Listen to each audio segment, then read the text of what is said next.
네, 오늘은 큰 기쁨이 있더라, 큰 기쁨이 있더라라는 제목으로 말씀을 나누겠는데요. 이렇게 제목 잡은 것은요, 여기 8절에 보면 그 성, 여기가 어디냐? 사마리아입니다. 사마리아에 큰 기쁨이 있었다라고 말씀해 주고 있어요. 큰 박해가 이제 예루살렘에 있었다라는 건데, 그게요, 결국에는 사마리아의 큰 기쁨을 가져오게 되었다라는 거죠. 그럼 우리도 이렇게 생각할 수 있어요. 저와 여러분들에게 있는 인생의 큰 박해, 이게 우리로 말하면 뭐 큰 고난 아니겠습니까? 근데요, 그 큰 고난이 이제 예수님을 만나면, 말씀을 만나면 큰 기쁨으로 이제 승화가 되어질 수 있다라는 것을 아셔야 합니다. 그러니까 인생에요, 큰 고난이 있는 사람들이 있잖아요. 많은 사람들을 살릴 수 있게 되어지는 것을 저는 목격하고 있거든요. 마찬가지로 여러분들의 인생에 큰 고난이 있으면 있을수록, 이 고난이 이제 예수님을 통하여서 해석이 되어지면, 말씀을 통해 해석이 되어지면, 큰 기쁨이 될 수 있구나. 이제 이렇게 우리가 믿고 나아가면 좋을 것 같습니다. 그래서 첫 번째로요, 큰 기쁨을 누리려면 나를 넘어가야 합니다. 그래서 1절에 보면요, 사울은 그가 죽임을 마땅히 여기더라. 그날에 예루살렘에 있는 교회가 큰 박해가 있어 사도 외에는 다 유대와 사마리아 모든 땅으로 흩어지니라. 네, 여기 보니까요, 스데반 집사님의 설교 이후에 이제 스데반 집사님이 순교를 당하였습니다. 그것이 시작점이 되어서 예루살렘 교회에 큰 박해가 일어났습니다. 예, 그리하여서 여기 보니까 사도 외에는 다 유대와 사마리아 모든 땅으로 흩어졌다라고 나오죠. 단편적으로만 보면 우리는 이 큰 박해라는 단어에만 주목할지 몰라요. 근데요, 강조점은 큰 박해에 있는 게 아니라 뒤에 있어요. 유대, 사마리아, 모든 땅으로 흩어지니라. 이거 어디서 많이 보지 않았습니까? 사도행전 1장 8절이 이루어진 겁니다. 제가 그 말씀을 가지고 와봤는데, 오직 성령이 너희에게 임하시면 너희가 권능을 받고 예루살렘과 온 유대와 사마리아와 땅끝까지 이르러 내 증인이 되리라 하시니라. 여러분, 여기서 중요한 것은 뭐냐면요, 말씀의 렌즈로 내게 일어난 큰 박해를 보아야 되는 거예요. 우리가 단편적으로만 보면 왜 나에게 이렇게 큰 박해가 있지? 왜 큰 고난이 있지? 근데 그건요, 말씀이 이루어지는 것이었다라는 거죠. 큰 박해가 있으니까 이제 흩어지게 된 거예요. 흩어져서 예수님이 분명히 성령이 임하면, 예루살렘, 유대, 사마리아 땅끝까지 내 증인이 되라라고 말씀하셨다라는 거겠죠. 그러면요, 여러분, 이렇게 큰 박해에만 주목할 게 아니라, 이게 예수님의 뜻을 이루는 계기가 될 수 있구나, 통로가 될 수 있구나, 이렇게 여기며 나아가야 된다라는 것입니다. 또 여기 1절에서 주목해 봐야 되는 것은 뭐냐면, 사도 외에는이에요. 이 말은 사도들은 예루살렘을 안 떠났다라는 뜻이거든요. 그러면 한 가지 질문이 있죠. 유대와 사마리아 모든 땅으로 흩어지는 게 더 안전했을까요? 예루살렘에 있는 게 더 안전했을까요? 예, 모든 땅으로 흩어지는 게 더 안전했습니다. 지금 예루살렘에는 큰 박해가 일어나고 있기 때문에 사도들은 지금 예루살렘을 안 떠났습니다. 왜 안 떠났을까요? 그 예루살렘 교회 성도들 때문인 것이죠. 그렇기 때문에 이 사도들은요, 더 어려움 가운데 자신을 던졌다고 볼 수가 있는 것입니다. 여러분, 우리의 본성은요, 기본적으로 안정적인 것을 추구하는 게 우리의 본성 아닙니까? 근데요, 이 사도들은요, 지금 본성을 넘어서게 되었죠. 이게 바로 나를 넘어서는 적용을 이 사도들이 하였다라는 겁니다. 정말 나의 이런 성령은요, 나를 넘어서게 합니다. 나의 인간적인 생각을 넘어서게 하고요. 죽음을 넘어서게 하는 것입니다. 정말 예수님이 십자가에 못 박히실 때 다 도망갔던 이 사도들이 이제 성령의 충만함을 받음으로써 그 자리를 지키게 되어지는 것이죠. 그런 의미로 볼 때에 저와 여러분들에게도요, 큰 박해가 있는 예루살렘이 있을 수 있어요. 그때에 성령의 도우심으로 나를 넘어서서 정말 그곳 가운데 내가 해야 되는 것들을 해내는 은혜가 우리들 가운데 필요합니다. 2절에 보니까요, 또 나를 넘어가는 사람이 있어요. 경건한 사람들이 스데반을 장사하고 위하여 크게 울더라. 경건한 사람들이요, 스데반 집사님의 장례를 치러줍니다. 여러분, 그런데요, 이거 유대인들 입장에서는 상당히 불편한 거거든요. 이것도 자신을 넘어서는 행동이라고 볼 수 있는 게 뭐냐면, 당시에 유대인들은요, 공개적으로 처형된 사람을 위하여서는 곡하지 않아야 된다라는 관례가 있었다고 합니다. 근데 이 경건한 사람들은 그것을 깨뜨리고 공개적으로 애곡했습니다. 그래서 스데반 집사님을 이렇게 장사 지내주게 되면요, 공개적으로 한편이라는 것을 드러내는 것이기 때문에 이들은 위험해질 수 있었지만 그 위험을 무릅썼다라는 겁니다. 여러분, 이것은요, 실제로 예수님 전하다가 이제 순교당한 일들이 있어요. 뭐 한 가지 예를 들자면 튀르키예가 그렇습니다. 정말 이 무슬림 사람들이 있잖아요. 성경 공부 배우겠다고 막 선교사님을 속이고, 선교사님을 막 칼로 수십 차례 찔러서 그 선교사님이 순교한 사례가 튀르키예에 있었습니다. 그때 그리스도인들이 어떻게 했을까요? 여러분, 터키는 99%가 무슬림입니다.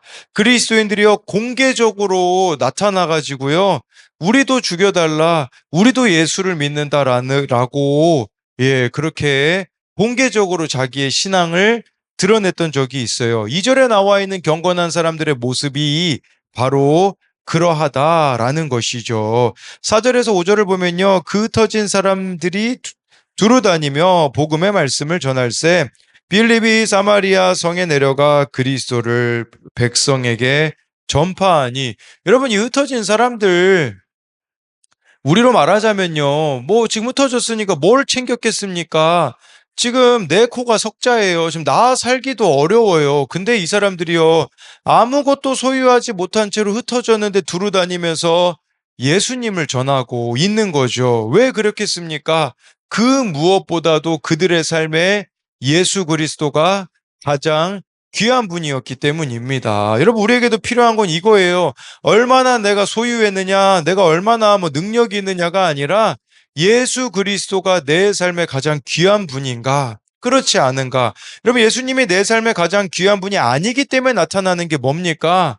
자기 연민이에요. 내 삶에 대하여서도 지금 이 사람들은 아무것도 없잖아요. 근데 예수님이 가장 귀한 분이 되지 않으면요, 우린 아무것도 가지지 않았을 때 어떻게 생각을 합니까? 뭐 자기 연민에 빠지고 탓하는데 우리들의 인생에 에너지를 쓰겠죠. 근데 이 사람들은요, 오히려 복음을 전하는데 하였다라는 것을 보여주고 있어요. 5절에 보니까요, 이 빌립은요, 예수님의 제자 중에 빌립이 아닙니다.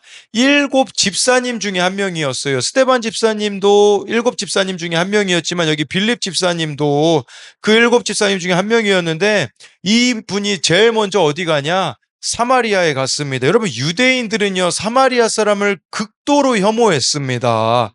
그런데 이 빌립 집사님은 가장 먼저 사마리아에 가가지고, 유대인들에겐 넘어설 수 없는 자들이 사마리아 사람들이었거든요.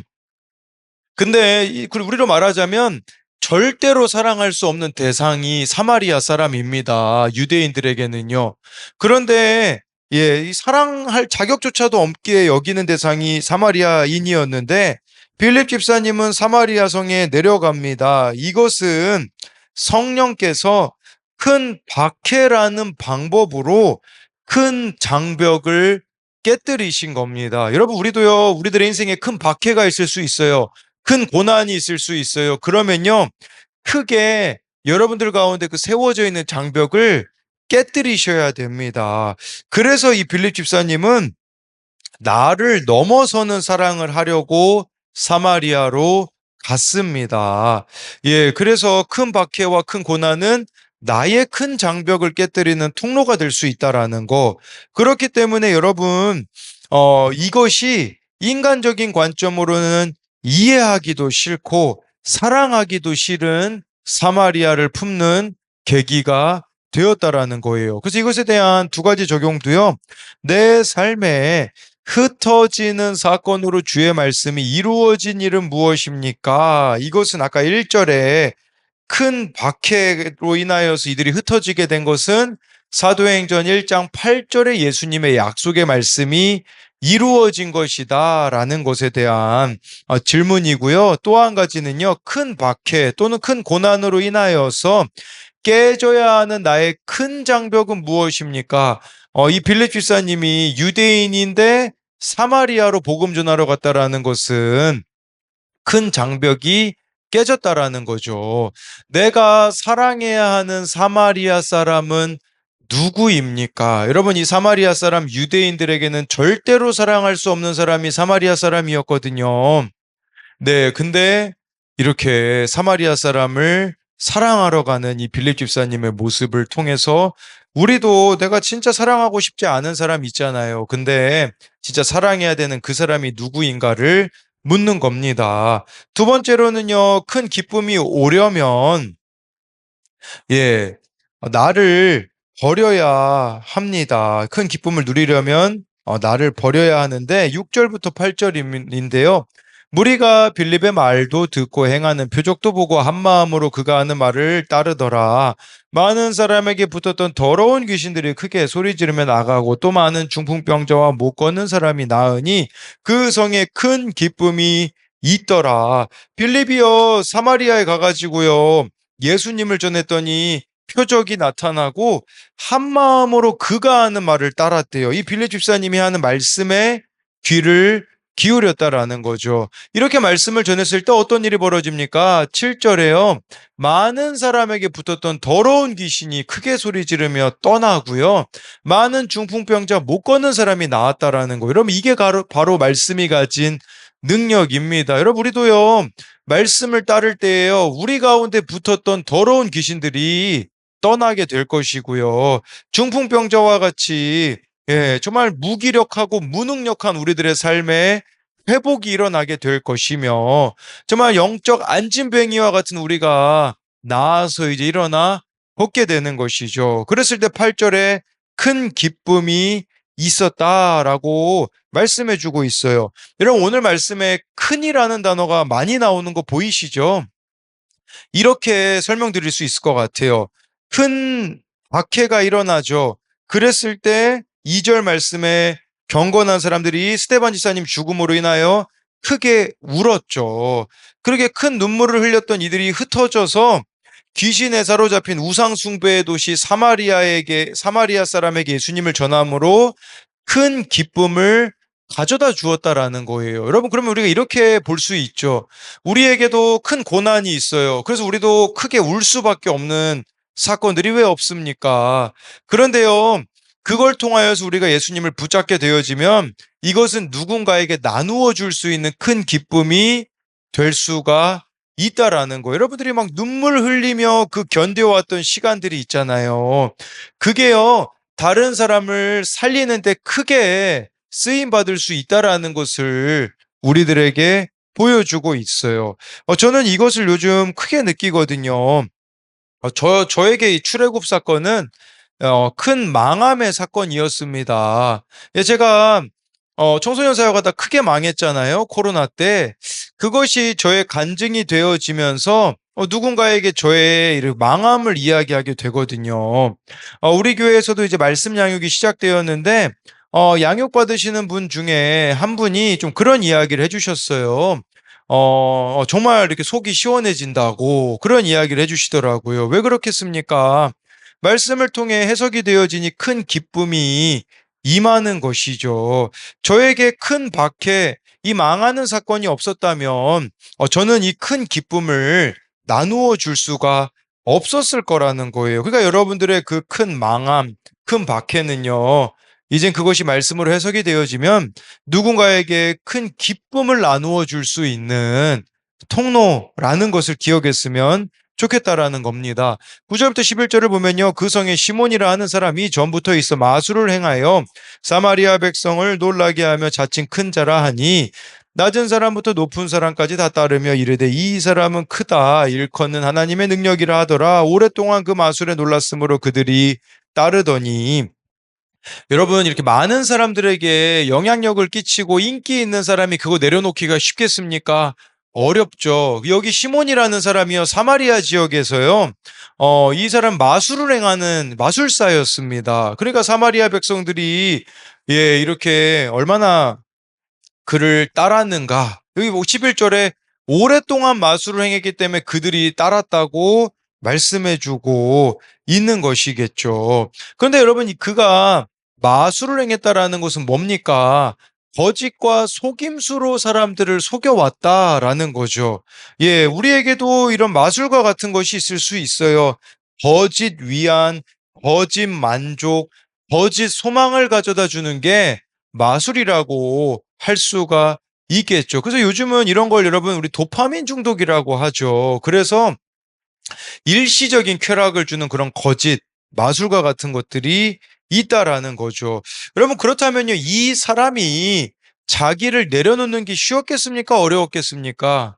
어렵죠. 왜냐하면 지금 이대로만 살면요, 돈 잘 벌죠. 인기 누리고 있죠. 근데 이 시몬이라는 사람이 빌립 집사님을 통하여 복음을 받아들이게 되어지니 어떤 일이 벌어집니까? 12, 13절인데요. 빌립이 하나님 나라와 및 예수 그리스도의 이름에 관하여 전도함을 그들이 믿고 남녀가 다 세례를 받으니 시몬도 믿고 세례를 받은 후에 전심으로 빌립을 따라다니며 그 나타나는 표적과 큰 능력을 보고 놀라니라. 이 시몬이요, 예수님을 믿었어요. 세례도 받았어요. 전심으로 빌립을 따라 다녔다라는 거예요. 여러분, 이게 뭘 말해주는 겁니까? 여기 나와 있는 시몬이 자기 자신을 버렸다라는 거예요. 모든 인기 버렸고요. 모든 부를 버렸다라는 것을 보여주는 것이겠죠. 이게 어떻게 가능했겠습니까?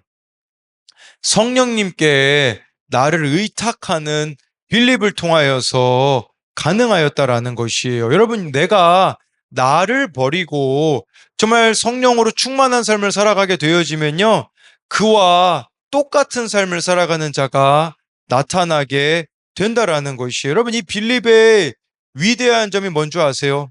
사도행전 마지막쯤에 보잖아요. 이 사도 바울이요. 사울이 회심해서 바울이 되잖아요. 이 바울이요, 빌립 집사님 집에 방문합니다. 이게 사도행전 후반에 나오거든요. 그런데 그 사도행전 후반에 빌립 집사님을 표현할 때 뭐라고 사도행전에 기록되냐? 전도자 빌립이라고 기록이 되어져요. 이게 뭘 의미하겠습니까? 이때도 빌립이 전도자로 살았지만 그의 인생에 수십 년이 흐른 그 시점에도 빌립은 여전히 전도자로 살았다라는 거예요. 일시적인 뜨거움은 누구에게나 있어요. 예수님 믿으면 그런 사람들 있잖아요. 막 세상을 뒤집을 것 같고 일시적으로 막 뜨거운 사람이 있잖아요. 근데 일시적이 아니라 지속적으로 뜨거운 사람은 찾기가 어렵습니다. 근데 빌립 집사님은요, 이때도 성령 충만했지만 세월이 흘러도 전도자 빌립이라고 이 사도행전에 기록하고 있다라는 것은 그의 신앙은 변질되지 않았다라는 거예요. 여러분, 우리도요, 성령 충만으로 인하여서 끊임없이 나를 버리는 자가 되었으면 좋겠습니다. 그리하여서 많은 이들을 예수님께로 인도하는 우리가 되어야 되는 것이죠. 여러분, 지금도요, 그렇다면 여기 시몬이 어떻게 보면요, 거짓된 사람이었잖아요. 지금도 얼마나 많은 가짜가 판치는 시대를 살아가고 있습니까? 가짜를 상대하는 유일한 길이 뭘까요? 내가 진짜로 살아가면 됩니다. 저는 이 진짜에 대해서 생각할 때 잊을 수 없는 게 있는데 그게 뭐냐면 화폐 감별사, 저는 그 영상을 본 게 잊을 수가 없어요. 우리나라에 화폐 감별사가 있거든요. 이게 진짜 화폐인가 가짜 화폐인가를 분별해 주는 사람인데요. 여러분, 어떻게 가짜 화폐를 분별할 수 있을까요? 뭐 가짜 화폐에 대해서 연구하고 그래야 분별할 수 있을까요? 아닙니다. 진짜 화폐에만 주목하면 돼요. 그래서 그 뭐 화폐 감별사가요, 진짜 화폐의 냄새를 맡고요, 심지어 맛까지 봅니다. 진짜에 집중하니까요, 가짜가 쉽게 분별되는 거죠. 제가 이 이야기를 왜 드리냐? 진짜에 주목하라는 거예요. 우리가 해야 되는 진짜가 뭡니까? 성령 충만이죠. 내가 성령 충만하면요, 가짜들은 분별되어질 수 있다라는 거. 근데 이 성령 충만할 수 있는 비결이 뭡니까? 사도들이 이 사도행전에서 우리들에게 가르쳐 주는 거, 말씀과 기도에 전무하겠다라고 말하지 않습니까? 우리도 이렇게 말씀과 기도에 날마다 사로잡힘으로써 우리들을 통하여서 시몬과 같은 그 가능성이 없는 인생이 변화되어지는, 또 내가 갈 수 없는 곳을 갔으면 좋겠어요. 여러분, 우리가 성령 충만하면 사마리아에 가야 되지 않겠습니까? 내가 상종하고 싶지 않은 사람, 사랑하고 싶지 않는 사람에게 가는 그 역사들이 우리들 가운데 일어나기를 소망합니다. 그것에 대한 두 가지 적용 질문은요. 나에게 일어난 큰 박해가 누군가에게 예수님을 전하는 도구가 되어 큰 기쁨을 주고 있습니까? 여러분들의 그 큰 고난은요, 약재료예요. 그래서 누군가에게 큰 기쁨을, 예수님을 만나게 해줄 수 있는 통로라는 것을 말하는 것이고요. 또 한 가지는요, 하나님의 말씀이 나에게 큰 기쁨을 주고 있습니까? 여러분, 내가 기쁘지 않는데, 내가 예수님이 기쁘지 않은데 누구에게 예수님을 전할 수 있겠습니까? 나에게 예수님이 또 이 말씀이 큰 기쁨을 주고 있는가? 그렇기에 내가 버려야 하는 나의 거짓된 것은 무엇입니까? 오늘 말씀에 나온 이 마술사 시몬이 자신의 거짓된 것을 버리는 것처럼 우리도 버려야 되는 거짓 안정감, 또 뭐 거짓 만족, 이런 것들, 그런 것들이 우리에게 무엇이 있는가를 묻는 겁니다. 그래서 오늘 말씀을 요약하면요, 큰 기쁨을 누리려면 나를 넘어가야 합니다. 그리고 큰 기쁨을 누리려면 나를 버려야 한다라는 것을 기억했으면 좋겠습니다. 기도하겠습니다. 살아계신 하나님, 오늘 말씀에 큰 박해가 일어납니다.